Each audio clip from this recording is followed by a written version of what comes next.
بسم الله الرحمن الرحيم والصلاة والسلام على أشرف المرسلين. Salam alaikum, bonjour tout le monde. Aujourd'hui, on va voir un cours sur le module communication analogique pour licence 3 télécommunications. On va commencer le chapitre numéro 1. On va voir ensemble des notions de base en radiofréquence. Donc, des notions de base en radiofréquence. Comme toujours, on commence par une introduction.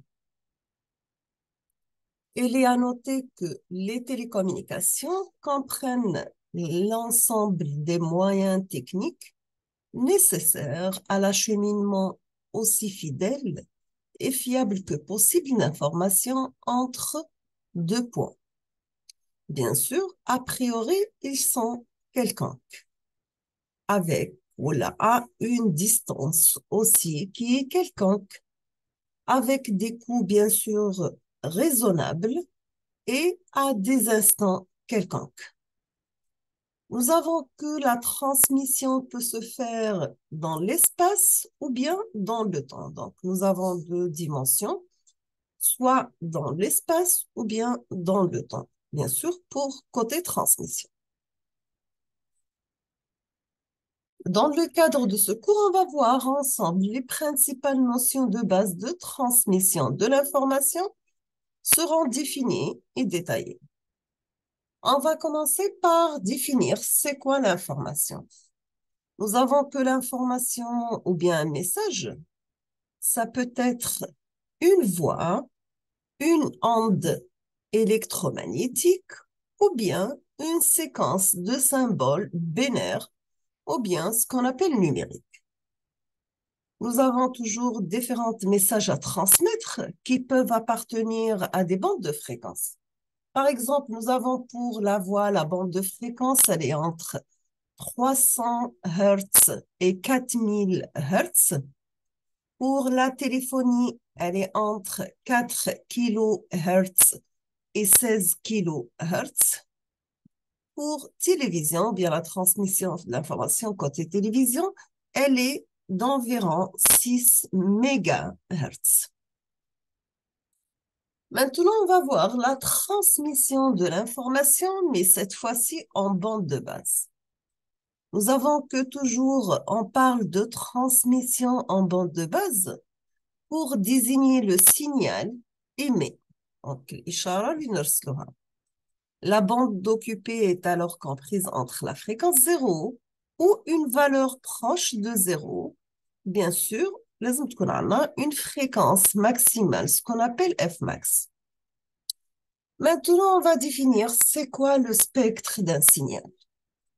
Donc, on parle de spectre d'un signal pour désigner sa répartition fréquentielle de la puissance. Et on parle aussi de la densité spectrale de puissance, ou bien ce qu'on appelle le DSP, qui est le carré de module de la transformée de Fourier de ce signal. Donc, le DSP, c'est le module de la transformée de Fourier de notre signal élevé au carré.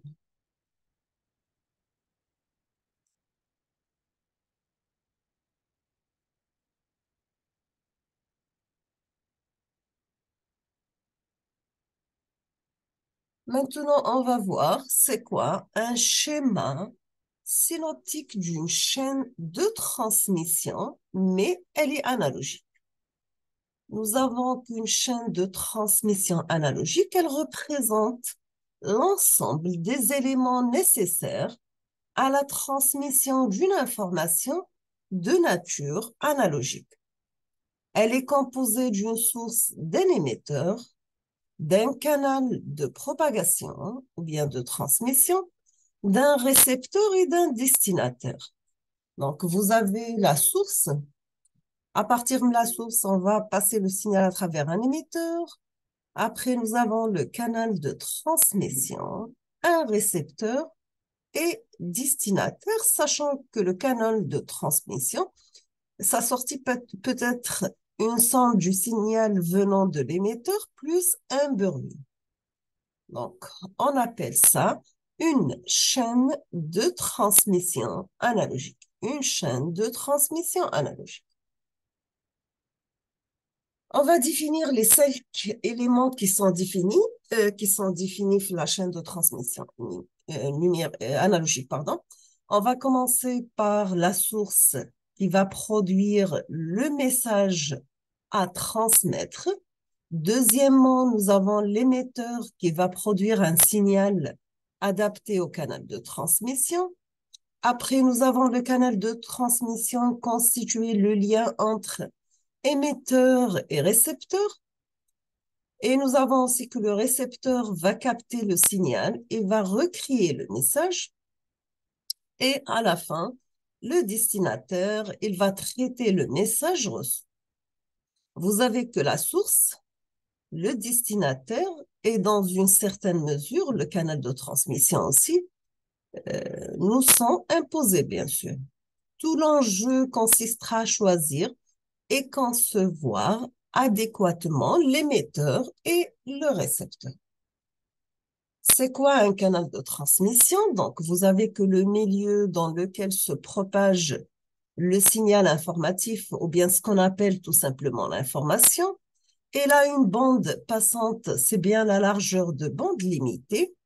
Vous avez aussi que le canal peut être une ligne téléphonique, une liaison radio, un support magnétique ou optique.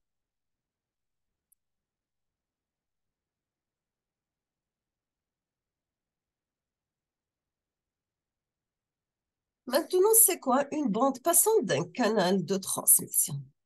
Nous avons que la bande passante, c'est la bande de fréquence dans laquelle les signaux appliqués à l'entrée du canal de transmission, ils ont une puissance de sortie supérieure à un seuil donné après traversée du canal. Vous avez que le seuil fixé correspond à un rapport déterminé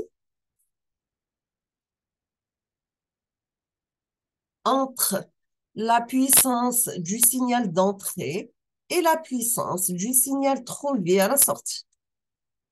En général, on va caractériser un support, sa bande passante à 3 décibels, c'est-à-dire la plage de fréquence à l'intérieur de laquelle la puissance de sortie est divisée par 2.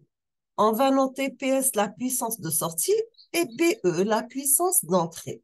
Dans ce cas, vous aurez que l'affaiblissement grand A en décibels est donné par la formule suivante. Donc, vous avez grand A égale 10 par logarithme 10 de la puissance de sortie divisé par la puissance d'entrée, sachant que le rapport puissance de sortie divisé par la puissance d'entrée est égal à 0,5. Dans ce cas, on n'aura que 10 par log décimal de PS sur P2 égale tout simplement 3 décibels. Donc, voici ici la puissance du signal reçu, donc PS. Ici, vous avez la puissance d'entrée divisée par 2. Et en fonction de la fréquence, vous avez une bande passante allant dans cet intervalle. À l'intérieur, vous aurez une bande passante tout simplement, mais à 3 décibels. Donc, on appelle ça la bande passante du signal reçu. Maintenant, on va voir quels sont les types de canaux de transmission. Vous avez on trouve 2 types de canaux de transmission qui sont soit des canaux de transmission hertziens ou bien câblés. Pour les canaux hertziens, vous avez que le support de transmission et l'espace. L'information est transmise bien sûr sous forme d'une onde électromagnétique qui est caractérisée par sa longueur d'onde, dont l'expression est donnée par lambda égale C divisé par F, sachant que C, c'est la célérité de la lumière, qui est égale à 3 par 10 puissance 8 mètres sur seconde, et F, c'est la fréquence de notre signal. Deuxièmement, nous avons les canaux guidés qui peuvent être sous forme de fils. Des câbles sont chargés de transmettre le signal informatif ou bien tout simplement notre information.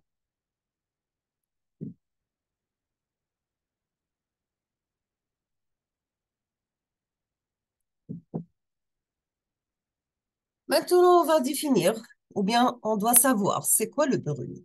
Le bruit, c'est tout phénomène perturbateur gênant la perception ou bien l'interprétation de notre signal émis. Et on doit reconnaître aussi le rapport signal sur bruit. Donc, vous avez que le rapport signal sur bruit est défini comme le rapport de puissance PS, la puissance de sortie, à la puissance du bruit PB, sachant que le SNR ou bien le rapport signal sur bruit est égal à la puissance du signal divisé par la puissance du bruit. Donc, PS divisé par PB. Donc, elle est toujours exprimée sous forme logarithmique ou bien en décibels, sachant que le rapport signal de bruit, on peut le définir tout simplement par 10 log de la puissance de sortie divisée par la puissance de bruit. On va s'arrêter ici aujourd'hui et on termine la suite dans les prochains jours, Inch'Allah. Donc, je vous remercie infiniment pour votre attention. N'hésitez pas si vous avez des questions et à la prochaine vidéo, Inch'Allah. Merci.